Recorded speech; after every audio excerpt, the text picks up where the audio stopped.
अस्सलाम वालेकुम दोस्तों, कैसे हैं आप। उम्मीद है सब खैरियत से होंगे और जो खैरियत से नहीं है अल्लाह पाक उन्हें सेहत वाली उम्र दराज ज़िंदगी अता फरमाए। Welcome back to Asia knowledge. आज मैं आपसे ज़कात के बारे में डिस्कस करने वाली हूँ। ज़कात कुरान और हदीस की रोशनी में ज़कात की इक़साम क्या है, ज़कात किसको देनी चाहिए, कितनी देनी चाहिए और किस तरह अदा करनी चाहिए। आइए वीडियो शुरू करते हैं। पहले मैं आपसे चंद हदीसें और कुरान पाक का इरशाद आपसे शेयर कर देती हूँ।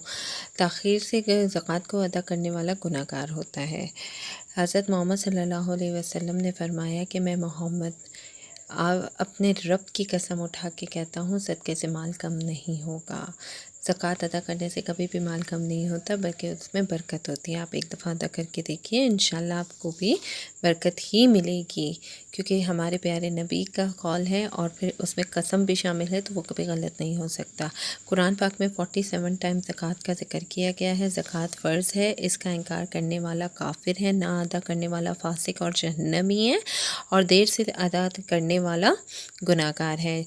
एक और हदीस आपसे शेयर कर देती हूँ। जो लोग ज़कात अदा नहीं करते मर जाते हैं, ऐसे शख्स के गले में गंजा सांप डाल दिया जाता है, जो उसे बार बार कहता है कि मैं तेरा माल हूँ, मैं तेरा माल हूँ, मैं तेरा ख़जाना हूँ। सूरह तौबा में भी आयत नंबर 37 में कहा, इरशाद बारी ताला है, जो लोग ज़कात नहीं देते उनके लिए दर्दनाक अज़ाब है। ज़कात के लिए आपको मैं इक़साम भी कंफर्म कर देती हूँ। ज़कात की 4 इक़साम होती हैं: सोना 7.5 तोला, चांदी 52.5 तोला, और रुपया कैश जो भी आपके पास अमाउंट हो वो। और चौथे नंबर पे आता है माल व तिजारत, जो माल आपने ख़रीदने और फ़रोग़ करने की नीयत से ख़रीदा हो, यानी जिसकी ख़रीद व फ़रोग़ की नीयत हो आपकी। यानी आपने कोई प्लॉट ख़रीदा है, जिसे आपने कहा, आपकी सोच हो कि मैं इसे बेचूंगा तो मुझे डबल अमाउंट मिलेगा, कोई भी ऐसी चीज़, ठीक है। अब ज़कात अदा करने का तरीका भी मैं आपको बता देती हूँ। ये नहीं है कि 7.5 तोला ही होगा तभी आप पे ज़कात फ़र्ज़ होगी, ऐसा नहीं है। ज़कात में अगर आपके पास 1 तोला या 1 ग्राम भी सोना मौजूद है, और आपके पास चांदी भी है या चांदी नहीं भी है, आपके पास अमाउंट इतना है जो 52.5 तोला चांदी के बराबर बनता है, तो ज़कात आपके ऊपर फ़र्ज़ हो जाती है। और ये 1 साल की मुद्दत में फ़र्ज़ होती है, जो रमज़ान में ही कंफर्म नहीं होता। जैसे कि सपोज़ करें आपने अभी 10 ग्राम सोना लिया और इसके साथ आपके पास कैश भी मौजूद है, सफ़र का महीना चल रहा है, तो पूरे 1 साल की मुद्दत के दौरान सफ़र के ही महीने में आपका साल, घंटा, मिनट तक नोट किया जाएगा और उसमें देर नहीं की जाती। 1 साल पूरा होने के बाद आप प्लस करेंगे, जो ज़कात का उस वक़्त का अमाउंट बनता है, उस वक्त के हिसाब से वो आप अदा करेंगे। अच्छा, इसमें हम आपको तरीक़ाकार भी मैं आपसे आगे शेयर कर लूँगी कि किस तरह करना है। पहले तो आपका जो अमाउंट है 52.5 तोला चांदी के हिसाब से बनता है, जो कि इस वक्त मैं 2022 अप्रैल में आपसे गुफ्तगू कर रही हूँ।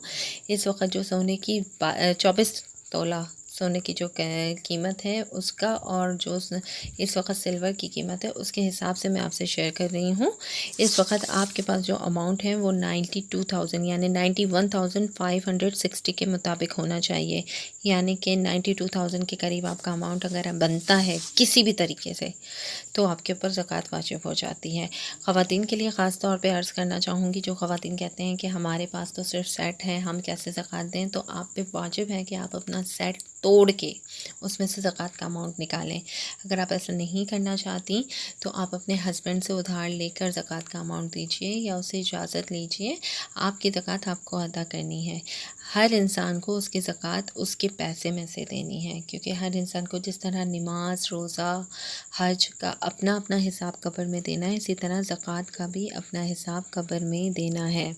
अच्छा जी, अब आपको मैं प्रॉपर्ली गाइड कर देती हूँ। आपका जो भी अमाउंट बनता है पूरे साल का आपने प्लस करना है। उसमें से अगर आपकी उस मंथ की बीसी है माइनस करनी है, किसी से कर्ज़ा लिया हुआ है वो भी माइनस करना है। वो सब माइनस करने के बाद आपने उसमें से अगर बैंक इंस्टॉलमेंट है या कहीं पे मकान की पेमेंट करनी है, वो सब माइनस करने के बाद जो अमाउंट आपके पास बचता है उसको 40 से डिवाइड करना है, ठीक है। 40 से जब आप डिवाइड करेंगे तो आपका जो भी अमाउंट बनेगा वो आपकी ज़कात कहलाएगी। इसी तरह अगर आपने किसी को कर्ज़ा दिया है और वो उस वक़्त आपको थोड़ा सा दे रहा है तो वो उसमें प्लस करें। अगर वो 2-3 साल बाद दे रहा है तो आपने उसमें से प्लस करके उसमें से 3 साल का अमाउंट प्लस करना है और उसकी ज़कात 3 साल की एक साथ निकालनी है। अगर वो 3 साल बाद आपको कर्ज़ अदा करना है, कर्ज़ पे भी ज़कात बनती है। इसके साथ साथ मैं ख़वातीन को अर्ज़ कर देती हूँ, तिरमिज़ी शरीफ में रिवायत है कि एक खातून नबी करीम सल्लल्लाहु अलैहि वसल्लम की खिदमत में हाज़िर हुई। उनके पास सोने के कंगन थे। नबी करीम सल्लल्लाहु अलैहि वसल्लम की नज़र उस पर पड़ी। आपने उनसे दरियाफ़्त फरमाया, तुम इस कंगनों की ज़कात देती हो, अदा करती हो? तो अर्ज़ की कि नहीं, जी नहीं। फरमाया, तुम इसकी ज़कात अदा करो। क्या तुम इस बात को पसंद करती हो कि अल्लाह ताला तुम्हें आँख के कंगन पहनाए? इस हदीस से ये साबित होता है कि जो आपने सोना पहना हुआ है, चाहे वो लॉन्ग ही क्यों ना हो, उस पे भी ज़कात फ़र्ज़ है। ऐसा नहीं है कि जो आपने पहना हुआ है उस पे ज़कात नहीं है, पहने हुए पे भी ज़कात है। इसी तरह कई सालों से आपका अमाउंट आपके पास मौजूद है, आपको ज़कात का इल्म नहीं था, तो ऐसा नहीं है कि वो ज़कात आप पे माफ़ हो जाएगी, ऐसा कतई नहीं है। आपको अपने पिछले हर साल का हिसाब करना है। देखें, इस वक्त अमाउंट 92 बन रहा है। आज से 10-15 साल पीछे चले जाते हैं तो 30, 40, 20 इस तरह अमाउंट बनता था। इस तरह 52.5 तोला चांदी की कीमत बन रही थी। तो 52.5 तोला, पहले तो 7.5 तोला देखा जाता है। अगर वो मौजूद नहीं है तो फिर 52.5 तोला की चांदी की कीमत लगाई जाती है, तमाम चीज़ों को इकट्ठा करके। तो वो अमाउंट आपका अगर बन रहा था तो आपको 10 साल से लेकर अब तक आपके अपने तमाम अमाउंट पे ज़कात अदा करनी है। वो माफ़ नहीं की जाएगी, उसका हिसाब आपको देना है हर हाल में। तो इस चीज़ से प्लीज़ खुदाया समझिए और अपनी ज़कात ख़ुद अदा कीजिए। अच्छा जी, ये मैंने आपको ज़कात के इक़साम भी बता दी हैं और कुरान और हदीस की डिटेल भी दे दी हैं। अब मैं आपको सेकंड मसला आता है कि हम ज़कात किसको अदा करें। अब मैं आपको ज़कात के बारे में प्रॉपर्ली बता देती हूँ कि ज़कात किस किस को अदा करनी चाहिए। ज़कात 8 लोगों को आप दे सकते हैं। वो कौन कौन से हैं उसकी प्रॉपर्ली डिटेल मैं आपसे शेयर कर रही हूँ।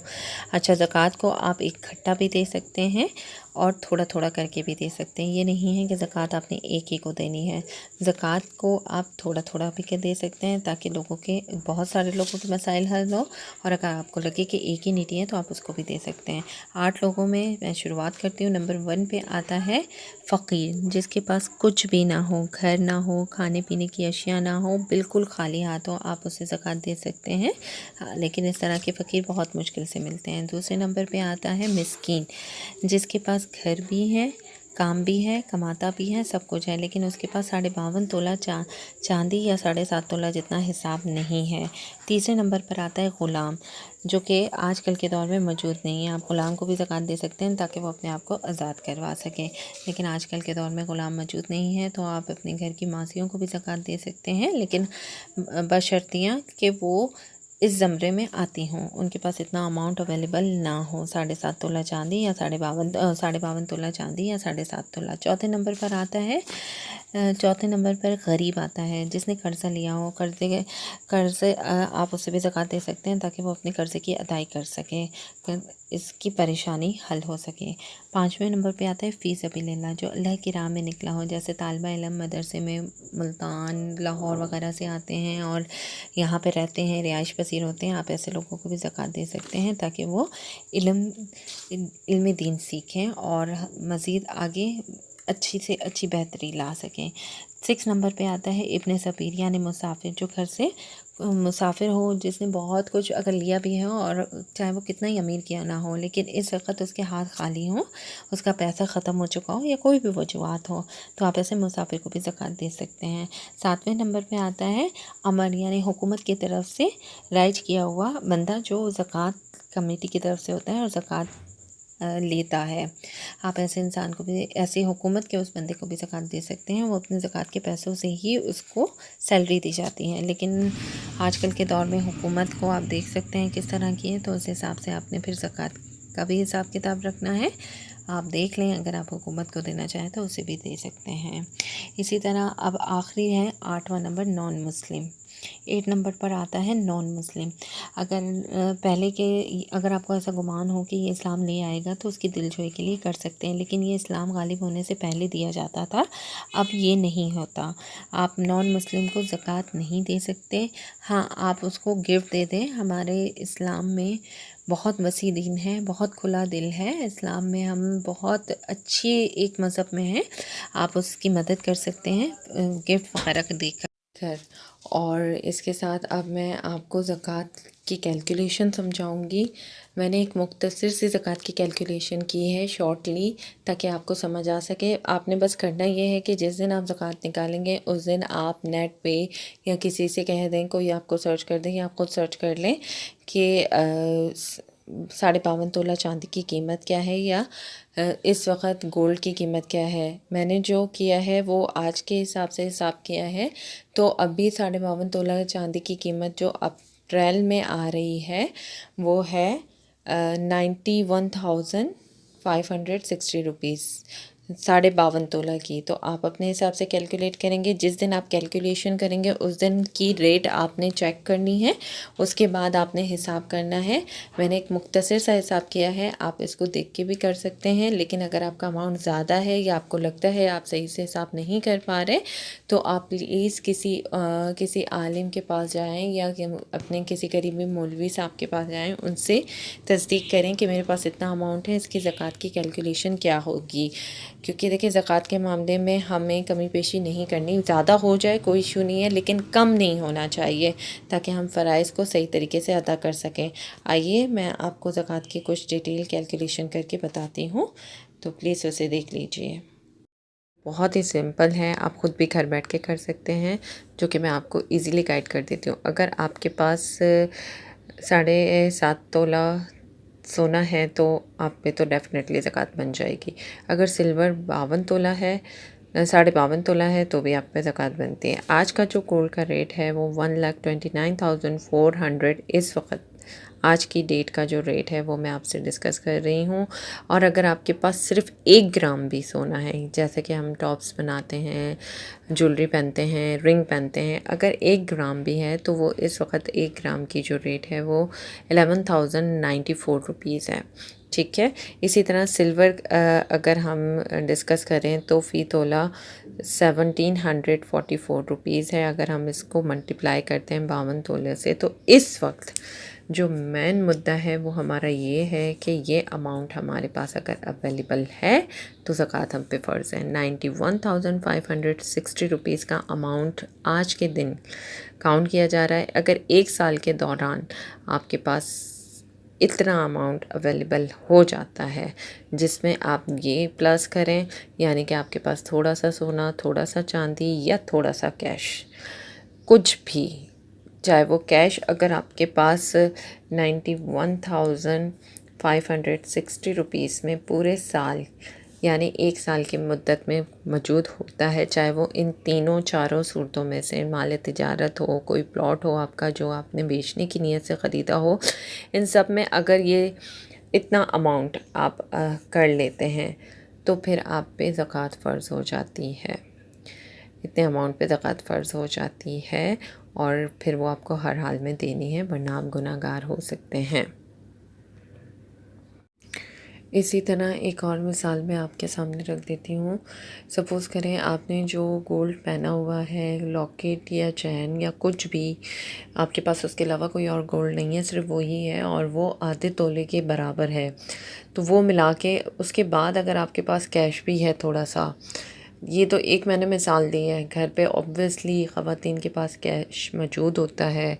अगर आपके पास कैश है 50,000 और आपने एक प्लॉट ख़रीदा है जिसकी इंस्टॉलमेंट आपने सिर्फ 1 लाख अभी तक पे की है, तो ये सब मिला के अगर अमाउंट बनता है 2,14,700, तो उसको हम डिवाइड करेंगे तो 40 से हमें डिवाइड करना होता है। 40 से जब हम डिवाइड करेंगे तो हमारे पास 5,367 रुपीज़ जस्ट ये आपको ज़कात देनी है। ये तो मैं इतने अमाउंट पे बता रही हूँ। अगर हम एक सिंपल ही ले लेते हैं, ख़वातीन है जैसे उनके पास आधा तोला सोना है और थोड़ा सा कैश है, कुछ भी है, या ज़रूरतें ज़िंदगी से ज़्यादा कोई अमाउंट है या कोई चीज़ है जो उन्होंने सेल आउट करने के लिए रखी हो, या उनके पास बीसी है, क्योंकि बीसी ख़वातीन बहुत ज़्यादा डालती हैं, तो उनके पास कोई बीसी है, उसका अमाउंट टोटल जो निकल रहा है, चाहे वो गोल्ड ना भी हो, सिल्वर ना भी हो, आपके पास अगर टोटल ये वाला अमाउंट अवेलेबल है, यानी कि 92,000 के करीब अमाउंट है, तो आपके ऊपर जो 92 को डिवाइडेड बाय 40 करेंगे तो टोटल जो अमाउंट आपको ज़कात देनी है वो सिर्फ ये है। अक्सर ख़वातीन कहती हैं कि हम कहाँ से दें, ये गलत है। आपको देना है, क़यामत के दिन आपको उसका हिसाब किताब भी देना है, तो प्लीज़ ये मत कहें कि हम कहाँ से दें। आप सपोज़ करें, अल्लाह ना करे आपको कोई बीमारी आ जाती है, एक खांसी, एक बुखार, एक नॉर्मली बुखार खांसी, तो ये इतना अमाउंट तो आपका इजीली निकल जाता है, डॉक्टर के पास निकल जाता है, मेडिसिन में आपको देना पड़ जाता है, या कोई ऐसी अचानक कहीं अर्जेंटली जाना पड़ता है तो इतना तो हमारा किराए में निकल जाता है। तो प्लीज़ बुख़ल मत कीजिए, कंजूसी मत दिखाइए। इस वक्त आपका ये अमाउंट आपको क़यामत में क्या कुछ दे सकता है आप सोच भी नहीं सकते। तो प्लीज़ दोस्तों, उम्मीद है आपको ज़कात की कैलकुलेशन समझ आ गई होगी। खुदाया ज़कात अदा कीजिए, ये बहुत ज़रूरी है। ज़कात से माल बढ़ता है, कम नहीं होता, इसलिए प्लीज़ ज़कात अदा करें ताकि आपकी परेशानियां हल हों।